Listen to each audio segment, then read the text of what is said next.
दोस्तों, आज हम बात करेंगे बिपाशा बासु की उन काली सच्चाइयों के बारे में। बिपाशा बासु बॉलीवुड में आई थी। साल 2001 में उसे अपनी पहली फिल्म से ही सनसनी मचा दी थी, क्योंकि उसने अपनी पहली फिल्म में खुल के एक्सपोज किया था। बिपाशा आखिरी बार 2015 में अलोन नाम की भूतिया फिल्म दिखाई दी थी।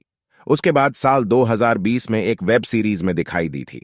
बिपाशा अपने दोस्तों के साथ होटल में पार्टी कर रही थी, तभी वहां पर बिपाशा को नोटिस किया अर्जुन रामपाल की एक्स वाइफ और सुपर मॉडल मेहर जेसिया ने। मेहर जेसिया ने बिपाशा को अपने पास बुलाया और मॉडलिंग में ट्राई करने के लिए उसे सजेस्ट किया। इसके बाद बिपाशा ने गोदरेज ढोल सुपर मॉडल कॉन्टेस्ट में हिस्सा लिया और कॉन्टेस्ट जीत लिया। इस कॉन्टेस्ट के दौरान बिपाशा की मुलाकात हुई थी मिलिंद सोमन से। मिलिंद मॉडलिंग में हमेशा से एक बड़ा नाम रहा है और विवादों में भी यह बहुत बड़ा नाम है। यही कारण था बहुत जल्दी बिपाशा और मिलिंद की दोस्ती हो गई और फिर दोस्ती बदल गई। प्यार में मिलिंद के साथ मिलते ही बिपाशा मॉडलिंग में चमकने लगी थी।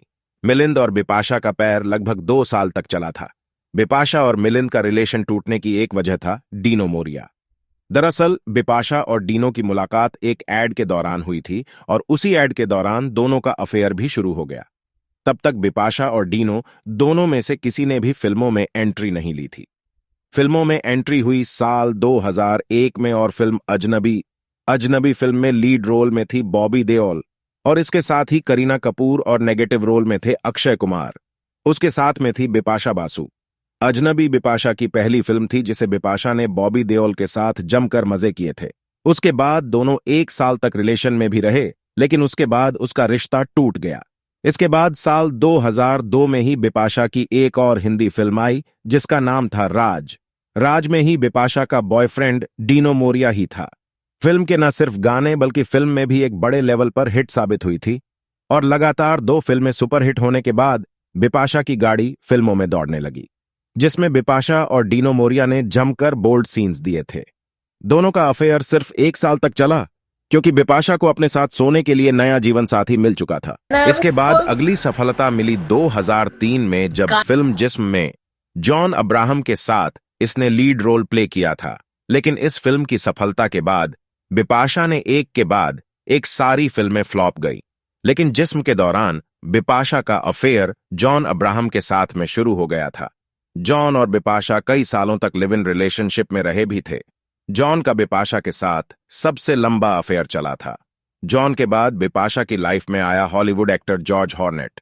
जॉर्ज के साथ बिपाशा का रिलेशन बहुत ज्यादा लंबा नहीं चला और जल्द ही बिपाशा का दिल इंडियन एक्ट्रेस पर आने लगा। इस बार नंबर लगा हरमन बावेजा का। हरमन के साथ बिपाशा का नाम हालांकि 1 साल तक ही जुड़ा था।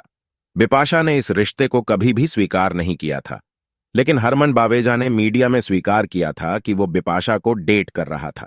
साल 2008 में बिपाशा ने सैफ अली खान के साथ एक फिल्म की थी जिसका नाम था रेस। इस मूवी के दौरान सैफ और बिपाशा की नजदीकियों की चर्चा होने लगी थी। हालांकि इस फिल्म के दौरान बिपाशा जॉन के साथ में रिलेशनशिप में थी, लेकिन फिर भी इन दोनों का नाम मीडिया में काफी ज्यादा चर्चा का विषय बना रहा था। साल 2011 में बिपाशा ने राणा दग्गुप्ती के साथ एक फिल्म में काम किया था। फिल्म का नाम था दम मारो दम।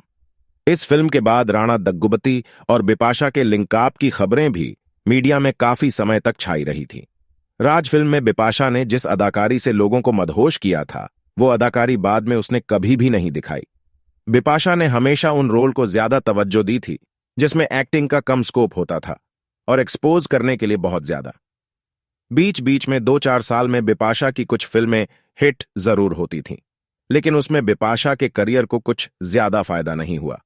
और भी उसकी बात की जाए तो राणा दग्गुप्ती के बाद में एक रात में ही मीडिया में अचानक चर्चाओं का दौर तेज हो जाता है, जब बिपाशा की एक फोटो मशहूर फुटबॉलर क्रिस्टियानो रोनाल्डो के साथ में वायरल हो जाती है।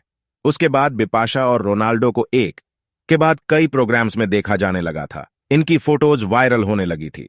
उसके बाद कयास लगाए जाने लगे थे कि इन दोनों का अफेयर चल रहा है और दोनों रिलेशनशिप में हैं। लेकिन बाद में अचानक यह मुद्दा शांत हो जाता है। बिपाशा ने जहां एक के बाद एक मॉडल और एक्ट्रेस को डेट किया, तो वहीं विदेशी सेलिब्रिटी जॉर्ज और रोनाल्डो को भी डेट कर चुकी है।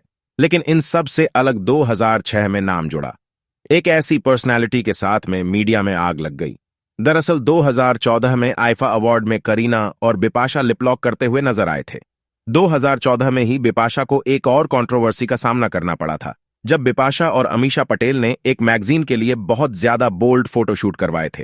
पहले करीना के साथ में किसिंग फोटोज और फिर उसके बाद अमीषा पटेल के साथ बोल्ड फोटोशूट में लिमिट क्रॉस करना। बिपाशा और अमीषा इवेंट्स में और पार्टीज में सेम ड्रेस में दिखाई देती थी और सेम इवेंट्स और पार्टी में वो ड्रेसेस पहनकर एक ही समय पर पहुंचा करती थी। तब यही कहा जाता था कि ये दोनों रिलेशनशिप में हैं। बात अगर करियर की जाए तो 2009 में ओनेल द बेस्ट, जो मल्टी स्टारर मूवी थी, वो आखिरी इनकी सफल मूवी थी। 2015 के बाद बिपाशा फिल्मों से पूरी तरह से गायब हो गई। अप्रैल 2014 में उसने अपने लेटेस्ट और शादीशुदा बॉयफ्रेंड करण सिंह ग्रोवर से शादी कर ली। इस शादी में भी बिपाशा एक वजह से चर्चाओं में आ गई थी। दरअसल बिपाशा की शादी के दौरान मीडिया में यह खबर चलने लगी थी कि सलमान खान ने बिपाशा को शादी के गिफ्ट में 10 करोड़ का एक फ्लैट गिफ्ट किया है। फ्लैट की बात सामने आते ही नए नए सवाल मीडिया में घूमने लगे कि दोस्त तो सलमान खान के और भी बहुत है, उनकी भी शादियां हुई हैं। लेकिन सलमान खान ने अपने किसी भी दोस्त को कभी भी इतना महंगा गिफ्ट नहीं दिया। और यह भी एक इत्तेफाक है कि सलमान खान ने जिन जिन को गिफ्ट किया है, चाहे जैकलीन फर्नांडिस हो या फिर बिपाशा बासु को चाहे जिनको लग्जरी कार गिफ्ट की हो, वो सारी की सारी फीमेल्स है। बिपाशा पर लेस्बियन होने का आरोप लगा तो कभी पैसों के बदले रात गुजारने का। बिपाशा अपनी फिल्मों में खुल के एक्सपोज करती थी।